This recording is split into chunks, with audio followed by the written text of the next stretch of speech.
dorovės policijai, visom šitom šlikščiom veidmainėm. Oi, metų motina susirūpinė čia dėl mano vaiko.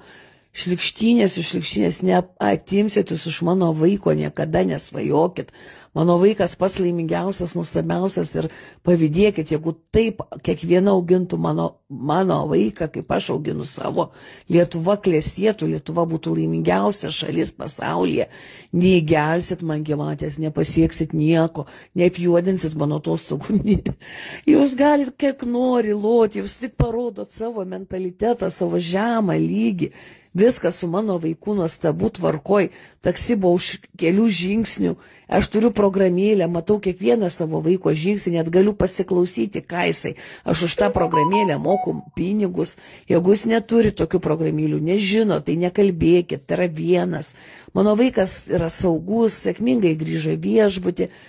Jeigu apskritai pasidomėtumėte, dar ne taip senai Lietuva augo taip, kad 13 vaikų šeimoje būdavo. Ir vaikai vaikus augindavo. Ir mokyklos buvo aš tikiu, aš jums istorijos pamokas aiškint, bet su mano vaiku viskas tvarkoj. Nustokit čia dovatkos veidmainiauti. Dabar kas yra vaiko teisės, aš jums paaiškinsiu. Vaiko teisės yra pagalba, ne baudžiamoji kažkokia tarnyba, o pirmiausiai vieną vaiką augina visas kaimas. Mano vaikas turi. Aš iki 6 metų buvau viena su vaiku, jis nėjo darželį, aš auginau, aš lankiau pozityvios psichologijos kursus, aš net neprivalu jums teisintis man pochu, nes jūs kalbėsit su mano advokatais nuo pirmadienio. Ir rimtai bus imta šito reikalų, šitos grupės, jūs manęs neužtildysit. Ir jūs galit kiek norit loti, darytis iš manęs kontentą, vieną kartą šitą nesąmonę baigsis. Mano vaikas augo ir augs su manim, mano tėvas manim didžiuojasi, mano vaikui aš esu nuostabiausia mama. Šlikštynės jūs savo vaikų žiūrėkit, savo anūkų, jūs gaidinos kažkokios paskutinės. Ir neužtildysit jūs manęs dar kartą, aš jūs pasakiau. Ir aš kalbėjau ir kalbėsiu iš TikToko, jūs manęs neištrinsit, jūs esat nusikaltėliai visi, viešinat, aš galiu transliuoti savo įrašą, jūs negalite retransliuoti. Tai yra baudžiamo kodekso įstatymo pažeidimas. Kartoju aš jums milijardą kartų ir kiekvienas jūs, kuris mane retransliuojat, viešinat be mano sutikimo, kiekvieną aš jūsų paimsiu ir užtasysiu po teismus, pamatysit. Sakysiu už savo žodžius, pamatysit, aš turiu daug laiko, turiu pinigų ir turiu galimybių. Tai va grįžtu šeštadienį iš Romos, pirmadienį bus šito imtas, žinoma, tai užtruks, bet kiekvienas, jūs negalvokit, kad anonimai, kad aš jūsų neatseksiu, kad jūsų fake accountai, kad neturit IP, kad jeigu net išproksit ten atsisiuntė, vis tiek viskas yra įmanoma.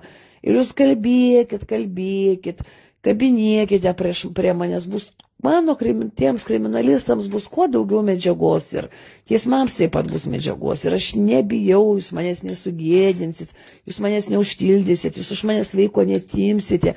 Skambinkit vaiko teisės, aš jums galiu telefoną padiktuoti, nuo rytdienos skambinkit kiekvieną dieną. Aš irgi kreipsiuosi ir jūsų vaikus pasižiūrėsiu kiekvieno, jūsų anūkus pasižiūrėsiu, ar jūs blaivinės, jūs visi čia girtuokliai esat, priklausomi nuo alkoholio, prie mažamečio privalo būti blaivus suaugęs.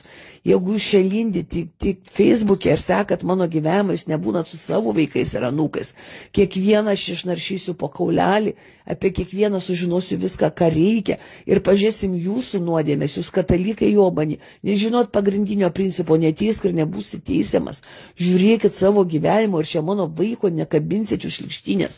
Dar kartą pasakiau, neužtildysit manęs, lojot ir lokit, nepadarysit jūs iš manęs antros tiškumės, bet aš norėsiu susivienysiu ir su tiškumės, susivienysiu su visais šitais, iš ko jūs tyčiotės ir ištrinsiu iš jūsų šitą jobandą, dalbajobų, šlikštynių, patyčių grupę, pamatysit, jūs atsakau už bazarą.